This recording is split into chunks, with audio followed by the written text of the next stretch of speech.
Valeria hace camisas y sabe que siempre está acompañada. Freddy usa las camisas de Valeria, arregla puertas y lo protegemos. Camila abre la puerta que hizo Freddy y se siente segura. En Positiva trabajamos día a día para ayudarte a alcanzar tus sueños. Cuidamos a los colombianos, protegiendo en riesgos laborales a más de 700.000 trabajadores de sectores vulnerables y más de 420.000 trabajadores de microempresas. Positiva, la aseguradora de todos los colombianos. Muy buenos días para todos nuestros asistentes. Reciban un cordial saludo desde Positiva Compañía de Seguros y Positiva Educa. Soy Paola Quintero, quien los acompañará en la acción educativa de la Comunidad Nacional de Conocimiento para la Prevención de Peligros Físicos, con la temática titulada Sesión 1, Legislación aplicable a peligros físicos. Para dar inicio, damos la bienvenida a nuestro experto de la comunidad, el ingeniero Jorge Andrés Cruz Laverde. Él es ingeniero químico, especialista en salud ocupacional y docente universitario. Ingeniero Cruz, muy buenos días y bienvenido.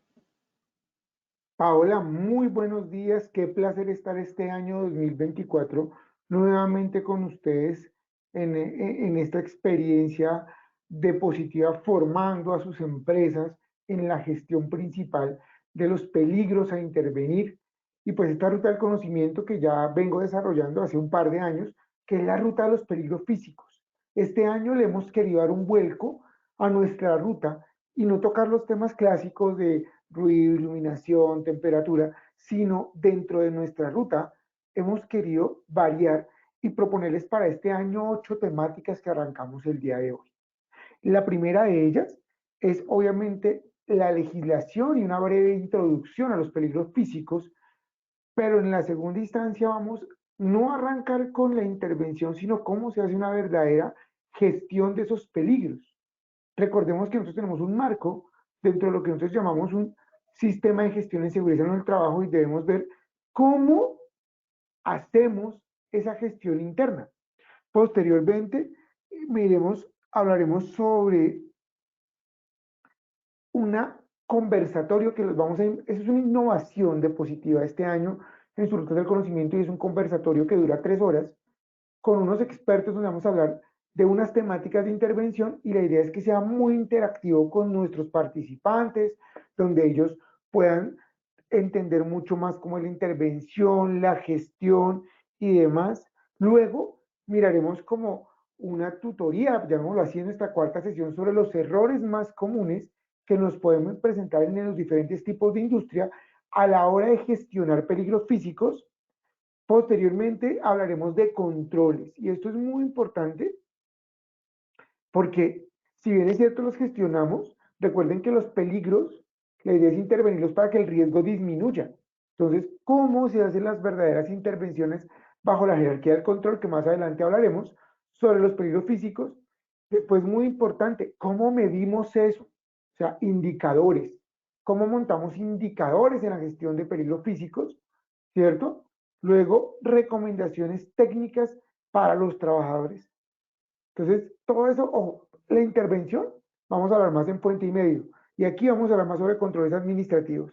Y por último, muy importante, todo lo demás sería como unos tips, como una lista de chequeo, un recorderis donde recogemos toda nuestra ruta para demás. Entonces, bienvenidos este año a nuestra ruta del conocimiento de peligros físicos. Nuevamente me presento, mi nombre es Jorge Andrés Cruz, soy ingeniero químico, especialista en seguridad en el trabajo y hace más de 15 años hago y lidero una empresa la cual interviene peligros físicos por medio de mediciones en el marco del proceso de elegir industrial. Para arrancar esto les voy a pedir un favor. A todos ustedes vamos a hacer un pequeño sondeo en el cual con 3 preguntitas vamos a ver el conocimiento que podamos tener sobre peligros físicos y su legislación aplicable. Paola, ¿nos puedes ayudar por favor con ese sondeo? Listo, ingeniero. Sí, señora, así es. Vamos a iniciar con nuestro sondeo. Le recuerdo a nuestros participantes, el sondeo se realiza 2 veces en el evento, uno al iniciar y el otro al finalizar. El objetivo del sondeo inicial es conocer con qué conocimiento llegan nuestros participantes a esta acción educativa y el objetivo del sondeo final es saber qué conocimientos adquirimos a lo largo de la misma. Dando a conocer el objetivo del sondeo, iniciamos con la primera pregunta. ¿Qué es un peligro físico? A. Energías presentes en los ambientes laborales. B, infraestructura de los lugares de trabajo. C, mobiliario presente en los lugares de trabajo. Daremos 15 segundos a nuestros asistentes para que respondan la opción que consideren correcta.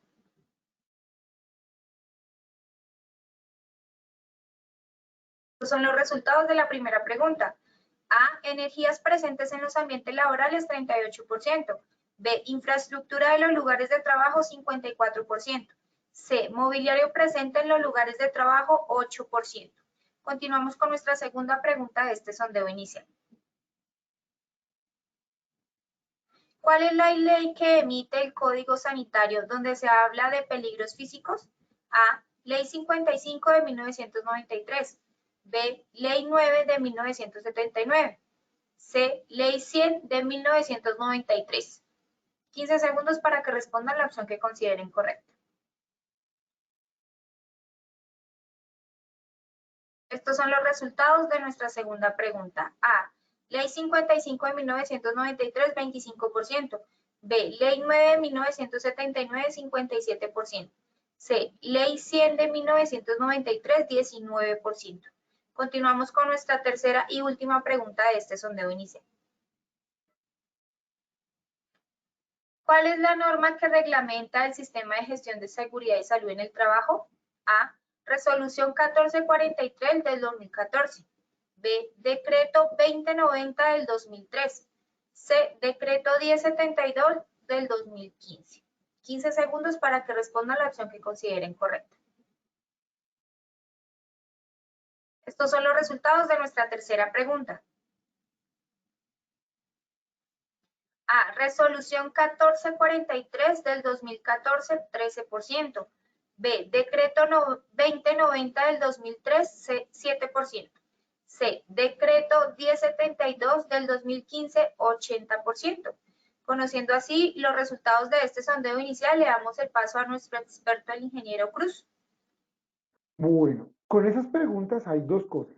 La idea es que al final de la charla nuevamente las vamos a hacer porque dentro de la charla obviamente están las respuestas. Pero a su vez, desde el año pasado nosotros estamos manejando un chat de preguntas.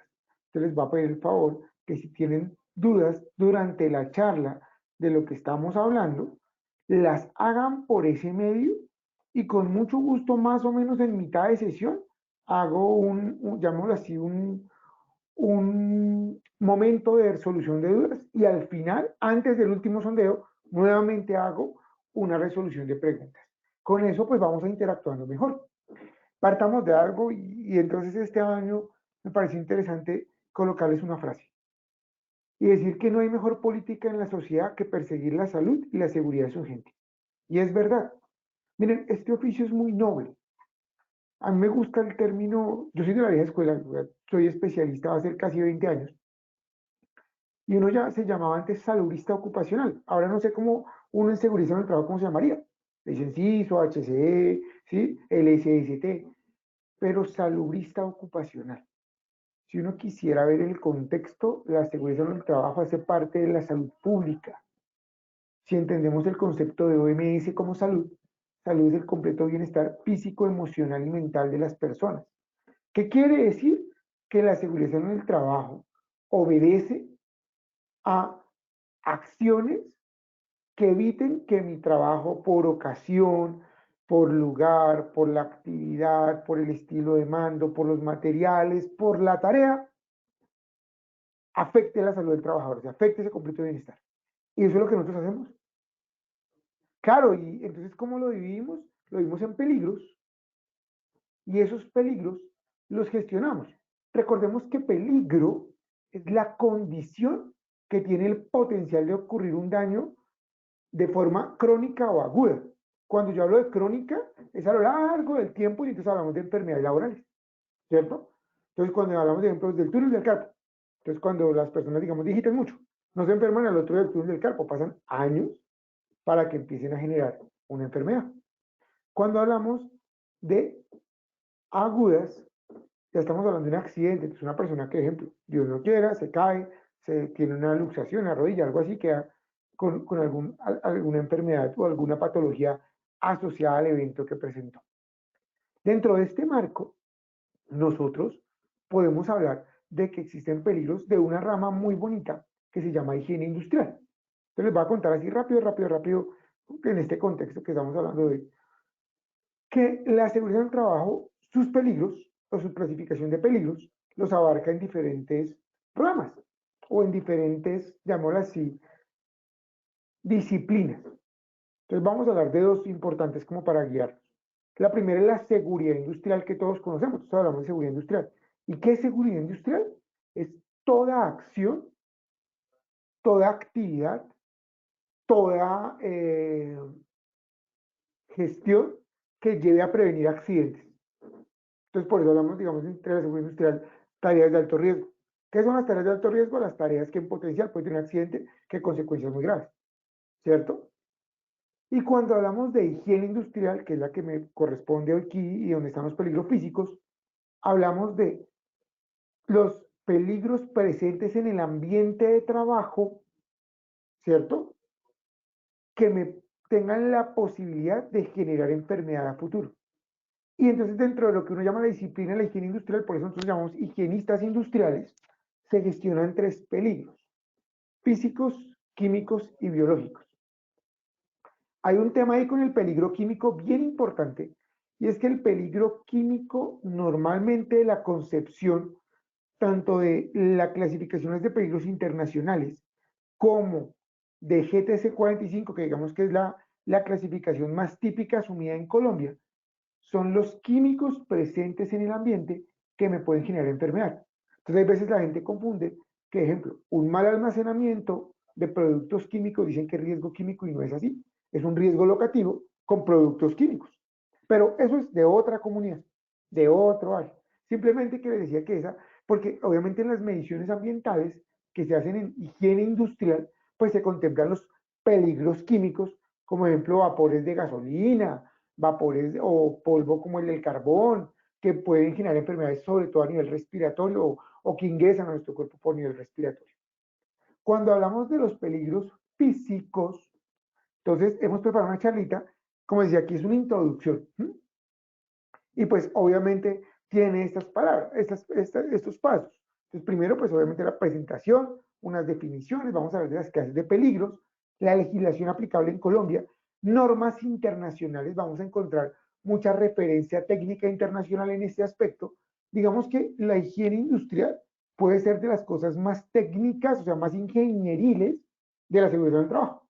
Si uno pues habla de pronto de la medicina del trabajo, pues es la parte más médica, la higiene y la seguridad son las partes más ingenieriles. La valoración, la jerarquía de control y obviamente las preguntas que se puedan tener.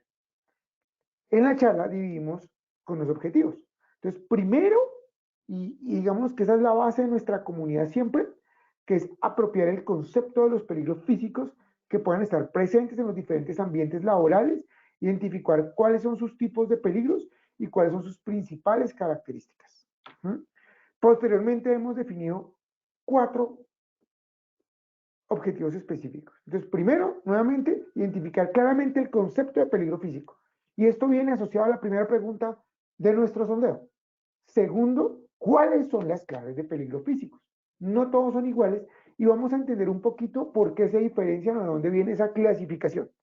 Tercero, identificar la legislación aplicable en seguridad del trabajo y normas internacionales. Y cuarto, algunas interacciones iniciales que podemos entender por qué es importante como un abrebocas para nuestra próxima charla sobre el andamiaje de un sistema de gestión en peligros físicos. Entonces, ya que hemos hablado, ¿qué es un peligro físico? Un peligro físico es una energía presente en el ambiente. Entonces, ojo, cuando hablamos de físicos nos referimos a la física como materia. Entonces, si uno se acuerda de los que están los que pasaron o los que pasamos todos por el colegio y vimos física, ¿qué uno veía en física? La energía. Entonces uno hablaba de movimiento, de temperatura, de radiaciones, ¿cierto? Uno veía que el movimiento simple y que todo es eso, energía. Entonces entendamos que en nuestro ambiente laboral tenemos energías presentes, unas más que otras, ¿sí? Vamos con la más básica, la iluminación. La iluminación es del espectro electromagnético. O sea, un tipo de radiación, un tipo de energía. Entonces, ¿qué quiero decir con esto? ¿O qué es esto? Entonces, identificamos que efectivamente decimos que nosotros entendemos los peligros físicos como energías presentes en el ambiente. Ahí está la respuesta a nuestra primera pregunta del sondeo, que tienen el potencial de, por interactuar con el trabajador, generar enfermedades normalmente a futuro. ¿Sí? Hablemos de la más común, la que ahorita es la cuarta según las estadísticas del FOSIGA en enfermedades laborales, y es el ruido. Digo, la hipoacusia neurosensorial, perdón, la patología es la hipoacusia neurosensorial, o sea, la enfermedad. ¿Y por qué es enfermedad? Por exponerse a altos niveles de ruido durante su jornada laboral. Entonces, esa, digamos, la gente que trabaja con sonidos muy intensos, muy fuertes, tiene la probabilidad de que genere a lo largo del tiempo una disminución en su capacidad de escucha, que se llama hipoacusia neurosensorial. Entonces, fíjense que es por interactuar en mi sitio de trabajo con una energía. Hay muchas clasificaciones. Entonces, aquí hay un mito que a mí me gusta siempre resolver. Es, dentro de la legislación colombiana, no existe una clasificación de peligros como tal.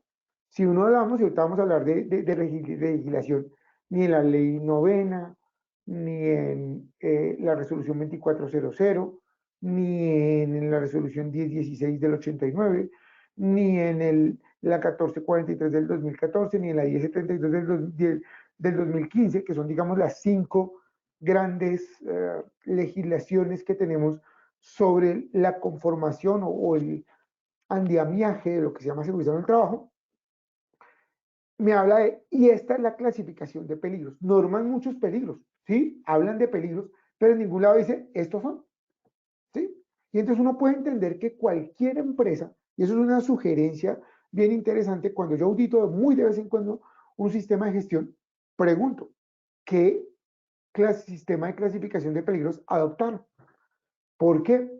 Entonces, yo tuve un cliente muy especial hace un par de años, unos 3 años, que se llama Policía Nacional de Colombia. Entonces, imagínense ustedes si la clasificación de peligros para ellos en su oficio, o sea, en su labor de policía, el riesgo público es igual, ejemplo, al de, no sé, digamos al de Paola en positivo, que es anfitrión virtual. ¿Mm? ¿Será lo mismo? Muy seguramente no. Y ahí la clasificación va a tener que ser más detallada. Hay casas matrices de empresas multinacionales que tienen clasificaciones especiales. En Colombia, la que más gusta, la que más se acoge, es la de la GTC, o sea, la Guía Técnica Colombiana 45, ¿cierto? Que es emitida por Icontec. Para los que no saben un poquito dentro de irnos adentrando en este término o en estos temas, ojo, las IPBRs, o sea, la matriz de prevención y valoración de riesgos, hace parte de lo que llama uno higiene y seguridad industrial, que es esa valoración técnica de peligros, ¿sí? Para que uno lo entienda un poco. Y si ustedes de pronto llevan trabajando en esto un tiempito, busquen la resolución 1016 del 89, donde estaba nuestro primer, digamos así, requerimiento técnico de hacer un programa de salud ocupacional para todas las empresas, y existía un subprograma de higiene y seguridad en el cual hablaba de que tocaba hacer una matriz de peligros. En ese tiempo le llamaban panorama de riesgos, ¿Mm? Que migró obviamente a una IPBR, que es la GTC 45. La GTC 45 es el método PINE, es un método francés, adaptado de valoración de riesgos, adaptado a la valoración de peligros de seguridad del trabajo en Colombia. Entonces, esa es la famosa GTC 45, y esa clasificación pues fue hecha o fue conciliada durante muchos años. Inclusive sé que en estos momentos, el año pasado, no sé por qué no ha salido, de pronto por pandemia, una nueva clasificación de peligros. Digamos que esta norma ya tiene 12 años y la idea es que la deben actualizar. Y si se dan cuenta, los peligros de la mano derecha de ustedes, creo que la izquierda mía, dice peligros biológicos, físicos y químicos. Entonces miren que ahí están los de higiene industrial, los que les decía yo ahorita. Y ahí están los físicos. Entonces me habla de ruido, de iluminación, de vibraciones, temperaturas extremas, ya vamos a hablar de ese temita, ¿Mm? Presiones atmosféricas, hiperbáricas o hipobáricas, radiaciones ionizantes y radiaciones no ionizantes. Entonces, fíjense que todos son energías. Entonces, ojo, en los ambientes laborales, uno puede decir, no, no, aquí no tengo exposición a agentes, pero yo tengo una niña en la recepción. Bueno, ya no se utiliza mucho teléfono, hay mucho WhatsApp y todo el cuento, pero digamos que hay un call center, unas llamadas, y tengo una persona con una diadema trabajando 8 horas con exposición al ruido. ¿Mm? En un ambiente de oficina. ¿Sí? Obviamente ya cuando pasamos a todo el tema, ¿cierto? Industrial, pues sí encontraremos muchas más cosas de acuerdo a la parte o al proceso productivo de cada empresa. ¿Mm? Pero digamos que esta clasificación tiene para mí como una desviación chiquita, y es que no nos dice claramente de dónde salen las cosas. Entonces es bueno, es muy buena, es muy interesante, pero sí es importante tener claridad de dónde salen un poquito las cosas. Por allá investigando encontré esta clasificación que es propuesta por la Universidad de Sao Paulo. Ellos tienen un tema que se llama salud de colectivos ¿cómo se llamaría esto? Un observatorio. Y entonces ellos hablan de que, como les decía, el concepto de seguridad en el trabajo es una salud pública. Y dentro de ese observatorio ellos generan la clasificación de peligros a nivel industrial. Y entonces dice, ok, los peligros físicos son obviamente energías presentes en el ambiente y los clasifican por los 3 tipos de energía que pueden estar presentes en el ambiente. Entonces, ok, ¿de dónde viene la clasificación? Del tipo de energía que hay. Identifican 3 tipos de energía. La primera es la energía mecánica. Cuando yo hablo de energía mecánica, quiero decir que puedo tener, ¿cierto? Más o menos, o no, que puedo tener transmisión de movimiento, ¿cierto? O de fuerza en el ambiente. Entonces, ¿cómo así? Claro, cuando uno habla de sonido o ruido, uno habla del nivel de presión sonora. ¿Qué presión? La presión que ejerce la onda acústica al impactar el tímpano y que lo hace vibrar. Es una fuerza. O sea, ¿cómo escuchamos nosotros rápidamente? Viene la onda auditiva, pega en el tímpano y el tímpano vibra. Y el tímpano está conectado a 3 huesillos que son el yunque, el estribo y el martillo, que están dentro del oído medio. Estos vibran, va al órgano coclear y toda esa vibración, luego el nervio auditivo la va interpretando como un impulso eléctrico y es interpretada en el cerebro. Entonces miren que el sonido o el ruido, después miraremos bien con calma, efectivamente es una forma de movimiento, o sea, por eso es mecánica, porque transmite movimiento. Hay otros y hay unas clases de ruido, sí, efectivamente.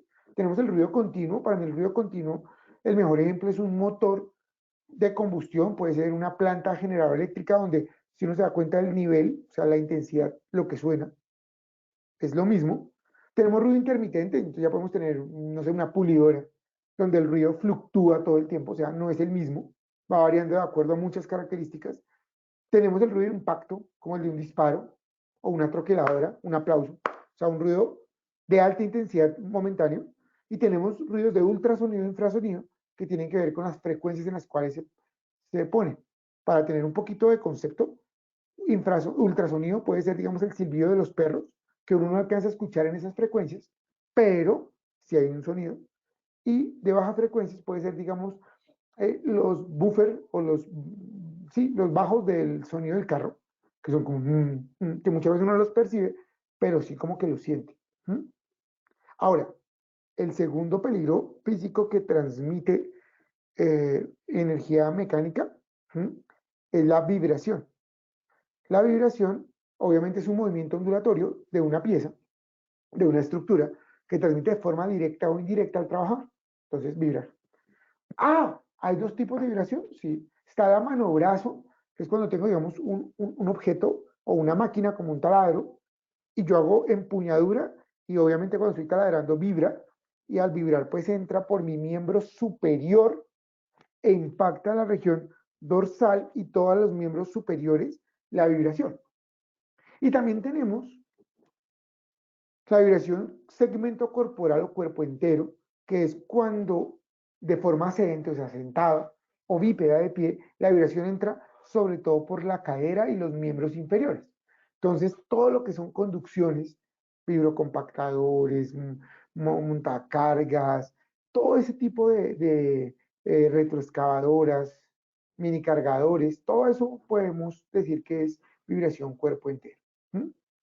Y por último tenemos la presión atmosférica. Entonces recuerden que la presión, nuevamente, ¿qué es? Es la fuerza que ejerce la columna de aire que hay sobre mí o sobre un punto por efectos de la gravedad. Entre más estamos a nivel del mar, pues hay más aire y por eso la presión a nivel del mar es más alta que aquí en Bogotá, que estamos 2.600 metros más arriba, y entonces tenemos menos aire de aquí a la atmósfera. ¿Sí? Y esto pues puede producir algunos efectos, sobre todo, digamos, vamos a hablar de a alguien le da soroche cuando viaja. A mí me da. Entonces, digamos, me invitó Positiva muy amablemente a dictar esta charla, pero presencial en Barranquilla. Yo voy a Barranquilla, dicto mi charla y me devuelvo. Y por la diferencia de presión, al otro día siento que mi cuerpo como cansado, como que me ven los brazos, como si no hubiera dormido bien. Y me dice, tengo soroche. ¿Y qué es el soroche? Es la adaptación que tiene que tener el cuerpo por las diferencias de presión. Entonces, cuando voy en tierra, digamos que no se nota tanto porque uno se va adaptando, ¿sí? Ejemplo, los escaladores del Himalaya. Se han dado cuenta, no, es que hay que subir al campamento base 1 y se aclimatan. Ah, por la presión. Ah, eso tiene que ver con eso. Entonces, digamos que hay algunas muy raras, pero algunas profesiones que pueden tener exposición a presiones extremas. Yo siempre coloco, y me parece muy chévere, la de esta deportista Gómez, Mariana Gómez, si no estoy mal, es que se llama, que hace apnea. Y entonces, que esa apnea bajaran no sé cuántos metros por respiración por debajo del agua. Calculemos que por cada 10 metros de bajar del nivel del agua, se dobla la presión atmosférica. Y la niña baja como 70, 80 metros. Entonces, imagínense cuántas presiones atmosféricas puede soportar. Obviamente ya ha entrenado su cuerpo para soportar eso, pero yo por ahí leí un artículo en pandemia que estaba presentando unas pequeñas lesiones a nivel pulmonar por esta presión. Entonces, que tenía que descansar, que tenía que hacer unos procesos. Entonces, miren cómo hoy podemos tener enfermedad laboral teniendo en cuenta que ella nada. ¿Listo? Ahora hablemos de temperatura. Entonces, aquí hay que ser claros y es, ojo, el concepto es que genere enfermedad. Entonces, se dan cuenta, nosotros hablamos de temperaturas extremas y no de disconfort térmico. No sé cuántos de mis amables 343, hoy estoy marcando PR, los que montan bicicleta entenderán, o estoy marcando top de las asistencias más grandes en estos años, y es, sabrán la diferencia, digamos, en Bogotá está haciendo frío hoy, pero hace un mes estaba haciendo calor. Entonces, hubo mucha solicitud de, no, es que en la oficina hace mucho calor, venga y mida. Eso se llama confort. Confort térmico es cuando una persona puede tener una sensación de no estar a gusto por frío o calor, pero su organismo no va a estar afectado. Miren, yo sé que tengo audiencia en Medellín hoy. Entonces, ejemplo, en Bogotá amanecerá 12 grados centígrados. Es una temperatura súper calientísima. Aquí en Bogotá normalmente amanece 6 grados. Pero si en Medellín o en Cali o en Barranquilla amanece a 12 grados, ¿qué dicen ellos? Qué frío. Entonces miren que es una medición de percepción. Hay personas más tolerantes al frío, más tolerantes al calor. Eso es confort y eso lo toca la ergonomía.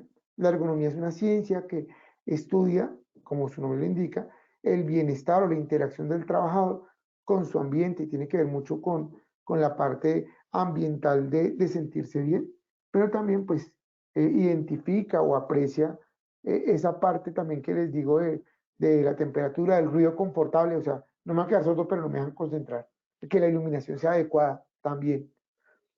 Pero ya hay otro tipo de calores que no es igual, que sí me pueden afectar y me pueden dar un golpe de calor o una hipotermia. Entonces, un ejemplo claro puede ser trabajar en un frigorífico donde tengo temperaturas de congelación, disculpen, y podemos estar trabajando en una cava, en un cuarto frío, a menos 5 grados centígrados. Ah, no. Los organismos en Colombia jamás estamos adaptados a menos 0 grados como los canadienses. Nosotros somos del trópico. Entonces, ahí está. O viceversa. Trabajamos en el horno de acerías Paz del Río y allá podemos tener temperaturas perfectamente en el lagar, o sea, cerca 40, 60 grados, donde alguien le puede dar un golpe de calor y se desmaya. Entonces, esas son temperaturas extremas.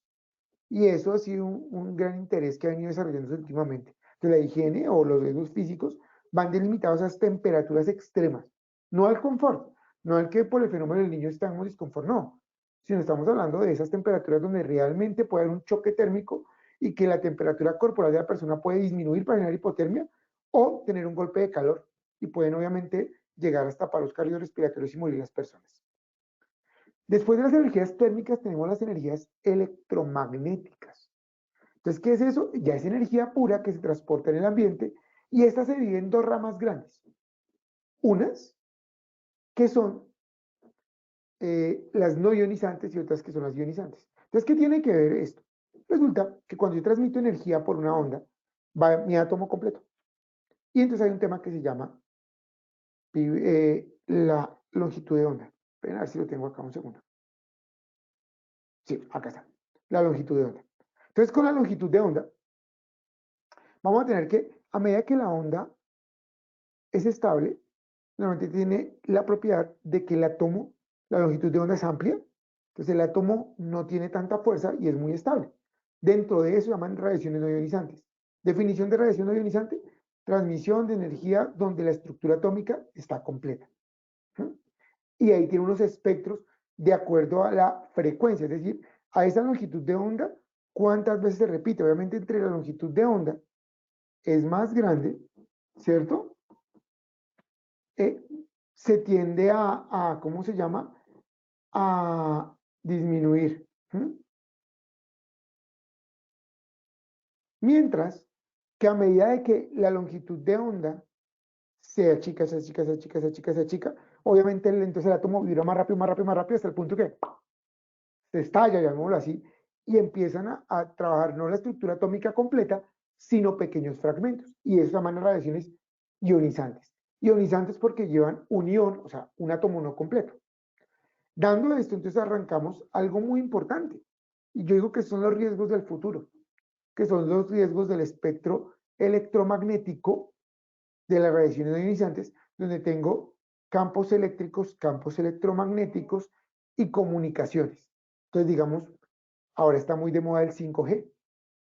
Acabo de entrar en funcionamiento el 5G, ¿cierto? Bueno, y esa energía es buena, es mala. El celular lleva en Colombia más o menos unos 35 años, 30 años. Hasta ahorita podemos empezar, y en el mundo. Y los celulares no son iguales. Entonces, hace 50 años, hace 2 generaciones, ¿qué profesión utilizaba computador? Yo tengo 44 años. Y cuando yo era pequeño, en la casa solo había un televisor. No había computador, no había microondas. El Wi-Fi tiene 15 años. Todas esas ondas de comunicación de espectros electromagnéticos, no sabemos en este momento realmente su impacto. Se está estudiando, ¿sí? Pasa como con el asbesto, como esos químicos que primero decían que eran la maravilla y con el paso de los años, después de 100 años de ver todo lo que pasó, ahí dijeron, uy, no, y lo prohíben. Yo no diciendo que la comunicación sea mala, solo no sabemos qué va a pasar, porque hasta ahorita estamos exponiéndonos y tenemos una generación completa para saber los efectos. Y con un agravante, que la exposición no ha sido constante porque a medida que ha avanzado, la tecnología va cambiando. Entonces, la emisión de los primeros teléfonos no es igual a la emisión que tenemos ahorita. Muy seguramente ahorita es una emisión mucho menor a la que teníamos en ese tiempo. Entonces, es diferente. Dentro de ese espectro electromagnético, después viene, digamos que los tres que son los normales o los que están en el ambiente, que son el infrarrojo, que son ondas que inclusive transmiten calor, el láser está ahí, ¿cierto? Inclusive algunos animales con una sensibilidad visual pueden ver el infrarrojo, como los gatos, o los felinos más bien. Entonces ahí tenemos, esos son naturales, llamémoslo de esa manera. Tenemos la luz visible. Entonces miren que aquí pasa algo. Mientras que en la clasificación de GTC 45, la luz visible estaba dentro o fuera más bien del espectro no ionizante, pues aquí es claramente que es un tipo de radiación y que está dentro de lo ionizante, no ionizante. Entonces, la luz visible es un tipo de radiación no ionizante. Que es la luz visible lo que nos permite ver, ¿sí? Ver, identificar formas, colores y dimensiones y demás. Esa es la luz visible. Y después viene el ultravioleta. Recordemos que la luz del sol viene y nos produce ultravioleta. El ultravioleta tiene unas secciones que se dividen en la A, la B y la C. La A es la normal, Y entonces ahí tenemos una serie de acuerdo a la intensidad y la altura donde se pueden presentar situaciones.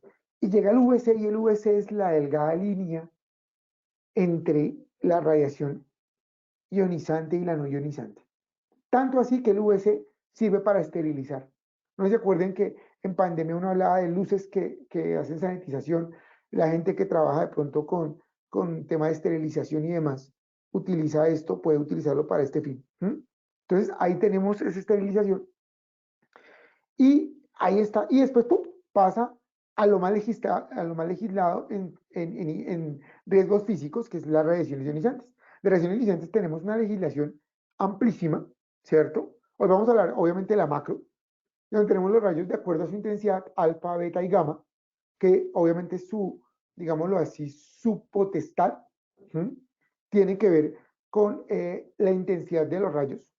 Los alfa simplemente con una hoja de papel se destruyen, los beta no alcanzan a pasar una hoja de aluminio, y los gamma y los rayos X, que son muy parecidos, si atraviesan estructuras, pero digamos estructuras densas como el concreto, como el plomo, como el hormigón, o sea, como bueno, el concreto, como el agua, no las pueden pasar. Entonces, esos son todos los peligros físicos que podemos tener o están clasificados. Aquí simplemente tengo unas diapositivas como para de pronto tenerlo, pero importante entender que ruido es un sonido molesto. Yo a veces digo por molestar, a mí no me gusta la música vallenata, como hay gente que no le gusta el reggaetón, o hay gente que no le gusta el rap, o el reggae, bueno. Entonces yo por molestar, cuando dicto charlas, digo que para mí el vallenato es un ruido, porque es un sonido molesto. Realmente el contaminante para mí está mal llamado y debería ser intensidad sonora, porque por más que sea el sonido más bonito, si es muy alto, me va a fatigar el oído. Se llama ruido por el tema de las máquinas, por el tema de que obviamente un motor, una polea, una pulidora, el sonido que produce no es agradable. Entonces por eso se llama ruido. Pero el contaminante es intensidad. ¿Listo? La iluminación, como les decía, que podemos ver la temperatura y las radiaciones. En este momento quiero preguntarle a Paola. Bueno, acá tengo preguntas. Esperen un segundo. ¿Temperaturas? Sí. Bueno, esperen un segundo aquí. Deme un momentico, voy a sacar.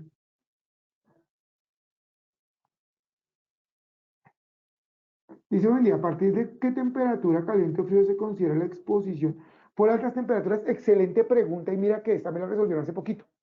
Se puede considerar que un ambiente térmico por encima de 27 grados centígrados sin que la persona esté aclimatada. Ojo, ¿por qué?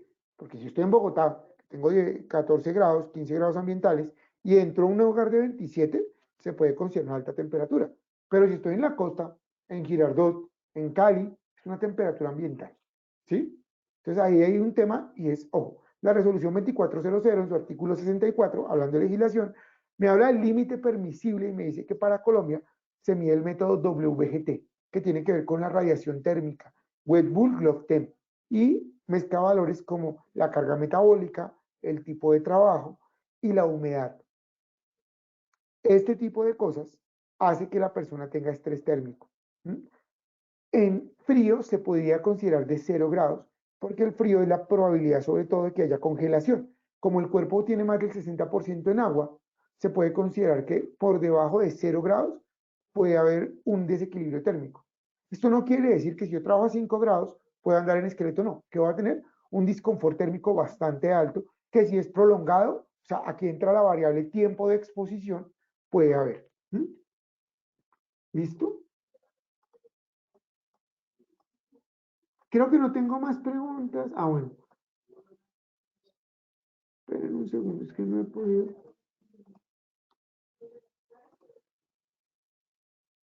Sí, no tengo más preguntas en el chat. No sé si me corrijas. Acá está, es que casi no lo puedo sacar. Sí, no tengo más preguntas. ¿Listo? Entonces, sigamos.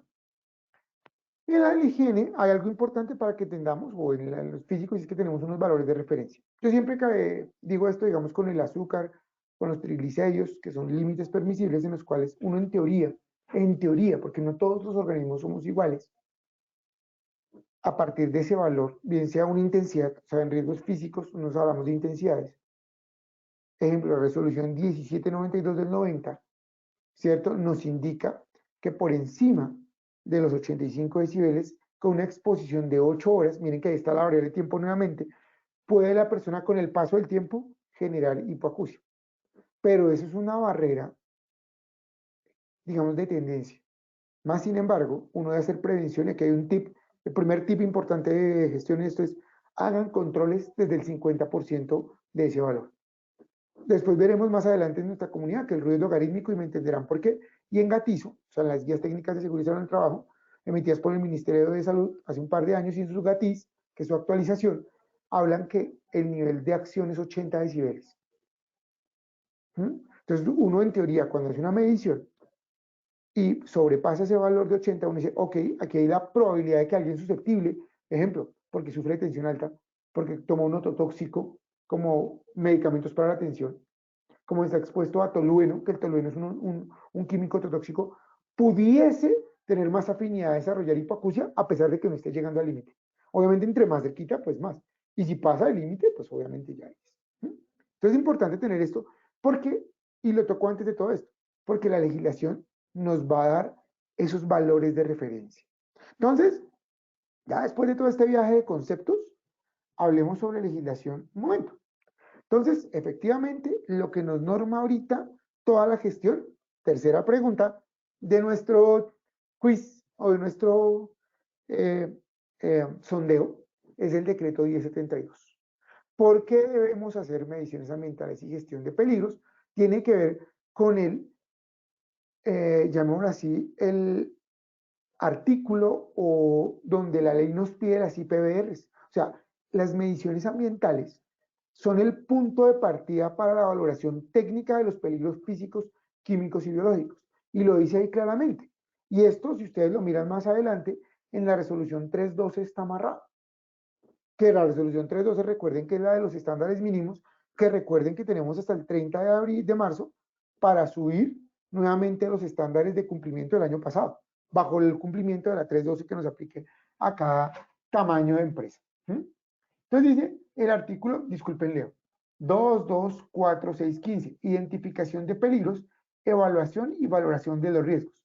El empleador o contratante deberá aplicar una metodología que sea sistémica, que tenga alcance sobre todos los procesos, actividades rutinarias y no rutinarias, internas y externas, maquinarias y equipos, todos los centros de trabajo, todos los trabajadores, independientemente de su forma de contratación y vinculación, que le permita identificar y evaluar los riesgos en seguridad del trabajo con el fin de que pueda priorizar y establecer los controles necesarios. Hasta ahí es la obligatoriedad de la matriz de peligros. Pero miren la última frase. Realizando mediciones ambientales cuando se requiera. Entonces, ahí me está abriendo la cabida a hacer mediciones ambientales para llegar a la cuantificación real del nivel de riesgo, del peligro al que estén expuestos las personas. De ahí sale la primera parte de la gestión en riesgos físicos, porque fíjense que el parágrafo 2 me abre la puerta obviamente a que esto se debe gestionar así. De acuerdo con la naturaleza de los peligros, la priorización realizada y la actividad económica de la empresa, el empleador o contratante utilizará metodologías adicionales para complementar la evaluación de los riesgos en seguridad en el trabajo ante los peligros de orígenes físicos. Ahí ya están. Entonces miren que cuando nosotros hablamos de, oiga, la ley donde me está pidiendo hacer mediciones, valorar peligros físicos, ¿cómo es? Ahí está. Y me dice priorice los intervengan.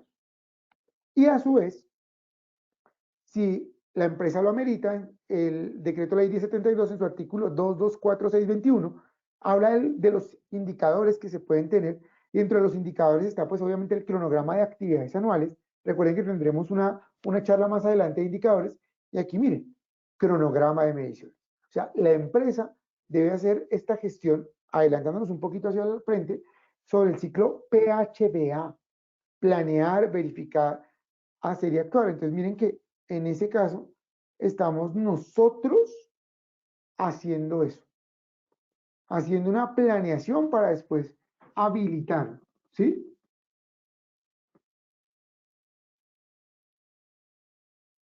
Ah, bueno, ya te digo cuál es el límite permisible de vibración. Se puede tener. Ojo, eso es importante. Pero esto, digamos que aquí se resume en 2 párrafos, pero eso es gigante. Y cuando yo hablo de gigante, vamos a irnos a la segunda pregunta de nuestro test o nuestro y es la ley novena del 79 en su código sanitario. Para mí, las leyes anteriores, más o menos en Colombia, uno puede tener nociones desde el año 42, si no estoy mal, sobre legislación aplicable en seguridad en el trabajo, en seguridad en el trabajo. Pero digamos que la ley novena fue la primera gran ley del país que nos metió en este cuento y nos normó un poquito mejor. Y en su artículo 80 es claro, y me dice, para preservar, conservar y mejorar la salud de los individuos en sus ocupaciones, la presente ley establece normas tendientes a, y en su literal 2 proteger a las personas contra los riesgos. Ahí recuerden que la definición de peligro y riesgo no estaba también detallada como ya ha evolucionado en sus 40 años, con agentes físicos, ahí ya, listo. Entonces antes hablamos de agentes y riesgos, ahora hablamos de peligros y riesgos. Entonces miren que hablamos de agentes físicos, químicos, biológicos. Ya, listo. Y recuerden que una ley nos dice que debemos cumplir y las resoluciones nos dicen el cómo. La ley novena sigue explorando esto y desde su artículo 100 al 109 va detallando un poquito las obligatoriedades o lo que quiere tender el gobierno a la gestión. Yo les recomiendo a ustedes, porque la gente piensa que esta norma, como tiene ya 45 años, cumple este año. No, es muy viejo y eso no se cumple. Realmente este articulado y sobre todo lo que vamos a ver ahorita de la resolución 2400 está vigente y hay unos debes que uno debe cumplir y no necesariamente son de la medición. Por eso estamos hablando de la gestión y no de la medición. Entonces miren que en la gestión es importante. Entonces, nosotros en la resolución 2400, que es la resolución que gestiona estos peligros, ¿cierto? Nos dice el que cómo debemos cumplirlos, tiene todo un título, que es el título 3, de su capítulo 1 al 6, que me habla de lo que debemos tener presente en cualquier empresa sobre temperatura, humedad, ventilación, iluminación, ruido, vibraciones, ionizantes y no ionizantes.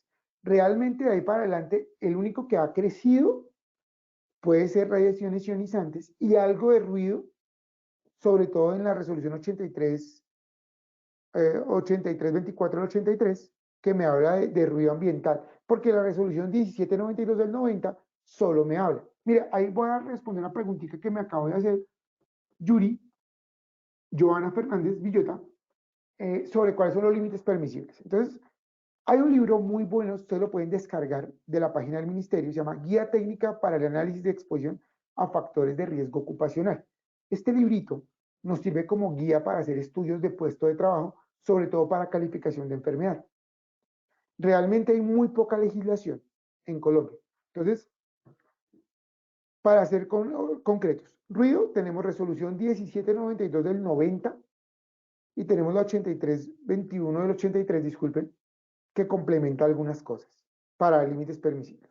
Iluminación actualmente aplica el RETILAB, que es el Reglamento Técnico de Alumbrado Público del Ministerio de Minas y Energías, que en su sección 411 acoge la ISO 8995 de principios de ergonomía visual.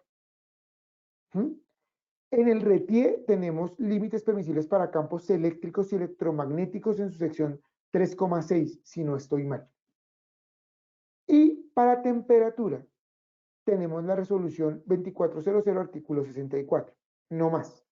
Aquí hay un leve momento y entonces para responder esta pregunta, nosotros buscamos referencia internacional. Y el ministerio, que este libro lo hizo en conjunto con unas universidades, sacó esta tablita donde nos recomiendan la norma. Entonces, para vibración cuerpo entero, me habla la ISO 2631 y para la mano brazo, me recomienda la ISO 5349. No está normado, o sea, es decir, legislación como tal que me diga el ministerio, el límite permisible para vibración es este, no. Pero aquí ellos sí claramente, y es la tendencia a nivel de las empresas que hacemos higiene, lo tomamos de ahí. Y buscamos sobre todo las adaptaciones de los libritos de ACGIH. La ACGIH es la Conferencia Gubernamental de Higienistas de Estados Unidos, que bajo la resolución 2400 en su artículo 154 es el referente obligatorio de químicos. Entonces, digamos que si bien no es el referente para físicos legal, como es para químicos, uno puede decir, ok, pues voy a tomar este referente que me puede servir. ¿Listo? Entonces aquí ustedes pueden buscar. Importante para cerrar la charla, porque ya se nos está acabando el tiempo, en 2 minutos ya vamos a acabar. Nosotros tenemos que, en este proceso, hacer 2 cosas. Primero, valorar los peligros. Yo traje el rango de exposición como una forma, y es, recuerden para qué sirve, qué me está diciendo la norma, la ley, valore los patrones de actitud. Entonces, ¿yo qué hago? Compararlos contra ese valor, o sea, voy y miro cómo está la situación en la empresa bajo unas técnicas y comparo contra el límite permisible y esa comparación la interpreto. Hay gente que lo hace con rango de exposición, hay gente con índice de riesgo. El rango de exposición es el que, digamos, recomienda GTS 45, recomienda Gatizo, y es simple y llanamente la relación entre el valor que me dio sobre el límite permisible expresado porcentualmente. Y pues obviamente uno puede estar, digamos, expuesto a bajo ruido, por debajo de más o menos 75 decibeles, a mínimo ruido, a bajo ruido, entre 10 y 80, a moderado ruido, para tomar como el ruido entre 80 y 85, y por encima de 85, pues obviamente va a estar por encima del 100. Pero más que esto, esta valoración, recuerden que es una semaforización. Esa semaforización tiene que ver con la prioridad que le tengo que dar dentro de ese mapa, que es nuestra IPBR para gestionar nuestros peligros. Y la mejor forma de hacerlo es la jerarquía de control. Entonces, dentro de esa jerarquía del control, sí es importante que nosotros tengamos presente que la idea es hacer controles siempre, depende del nivel de exposición. Miren lo importante. Si son bajos, si son mínimos, puede hacer controles administrativos o EPPs. EPPs es la última medida. Pero si pasan de moderado, de medio, lo ideal es intervenirlos desde la fuente haciendo o controles de ingeniería, que es lo que más vamos a ver acá, o sustitución o eliminación. Esta pirámide me parece muy interesante a mí porque me dice una teoría de la efectividad del control.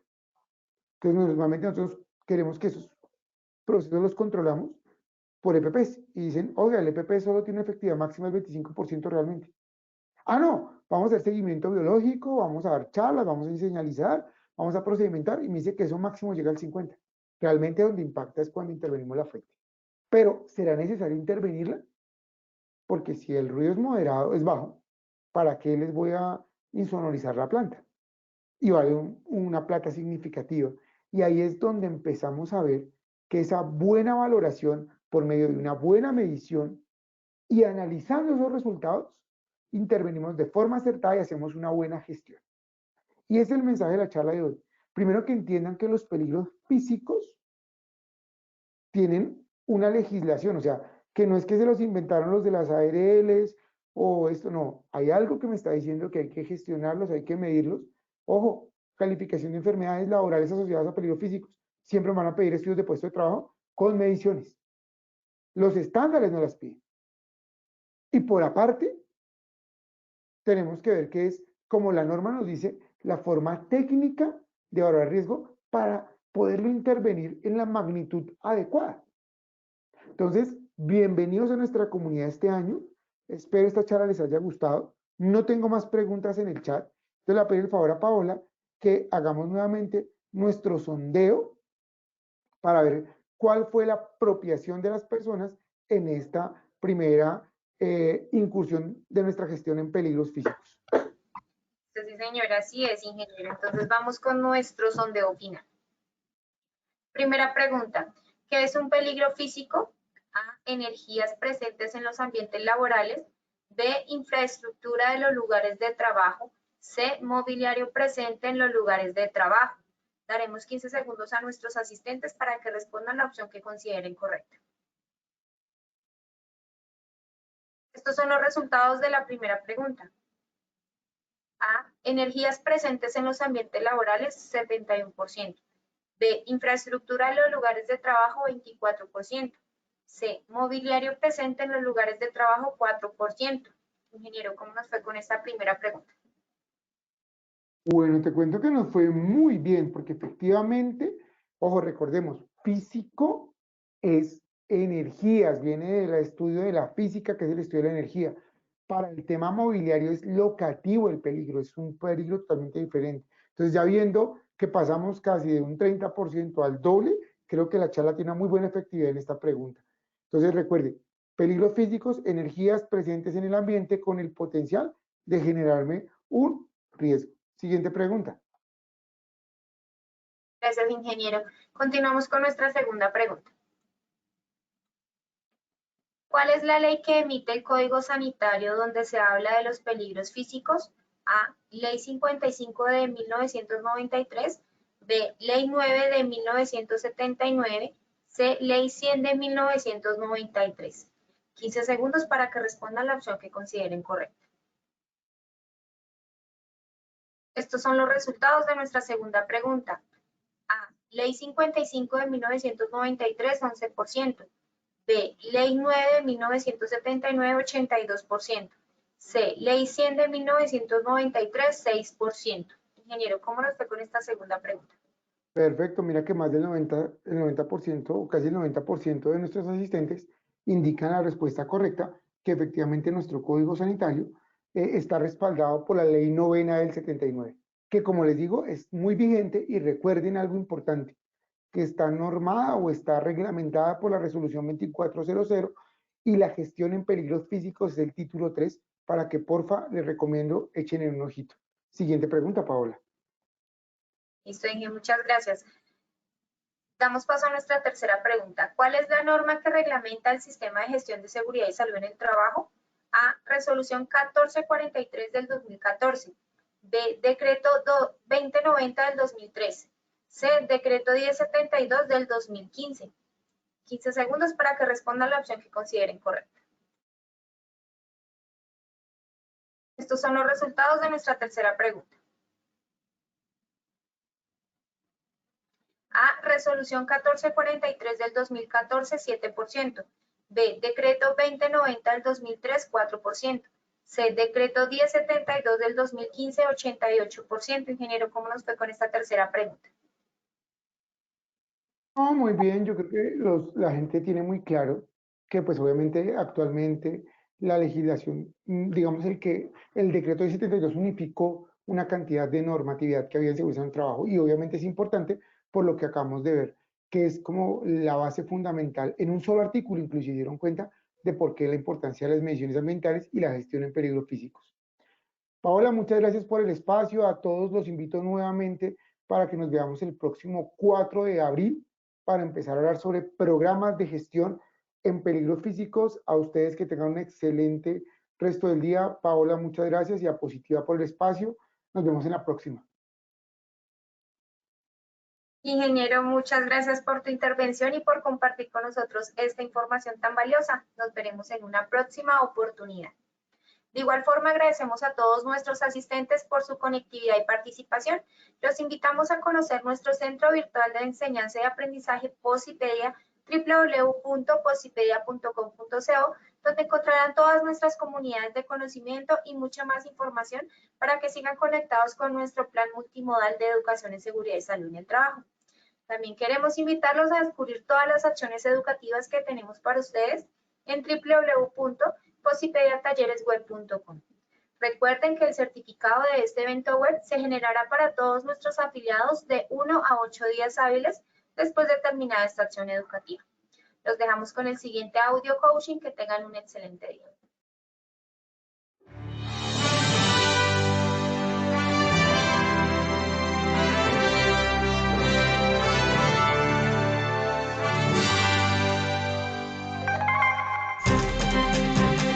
Bienvenidos. A partir de ahora dispongan cada uno de sus sentidos para vivir y disfrutar las experiencias sonoras de Positiva Educa.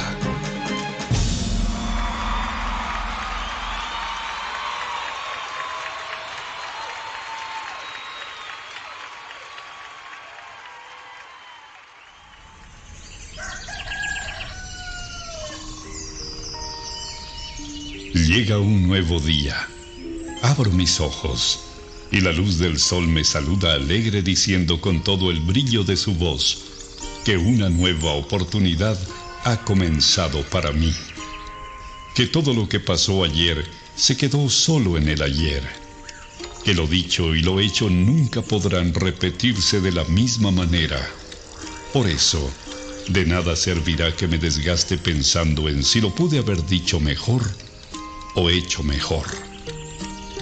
No hay nada más importante que lo que suceda hoy. Por eso, veo y veré cada día como el maravilloso regalo en el que la vida me entrega las llaves para abrir la puerta principal de una nueva opción, un nuevo intento, y debo afrontarlo con toda la esperanza puesta en todo lo que soy capaz de hacer, celebrando siempre el estar vivo y poder hacer parte de una familia llamada sociedad y de una casa llamada mundo. Todo lo que me sucede tiene un para qué. Y ese será el detonante que hará que mi corazón explote de júbilo en cada momento de la vida, sin quejarme por nada de aquello que no salió o salga como yo espero. Y sabiendo de cada una de mis cualidades, dones y potencial como persona, me conjugaré en una sola fuerza para entregar la mejor versión de mí en lo que hago, haciéndolo de la mejor manera, porque no hay trabajo más productivo que el que se hace con alegría.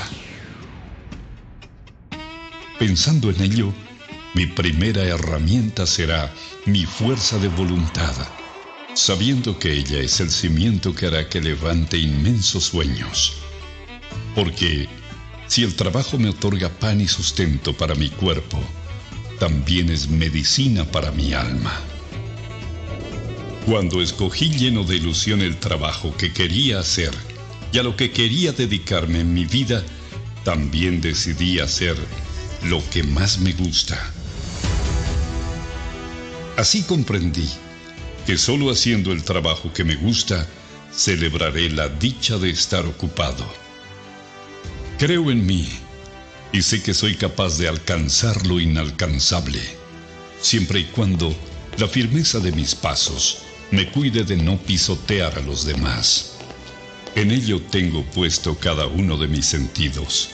Por eso mi compromiso será ser y dar lo mejor, aun sabiendo que ese triunfo se complementa acatando todas las normas y reglamentos de mi lugar de trabajo, además de practicar copiosamente el autocuidado, la responsabilidad laboral, que son la esencia para mi buen desempeño y mi seguridad. Eso me hace comprender que trabajando con amor, la vida se hace positiva.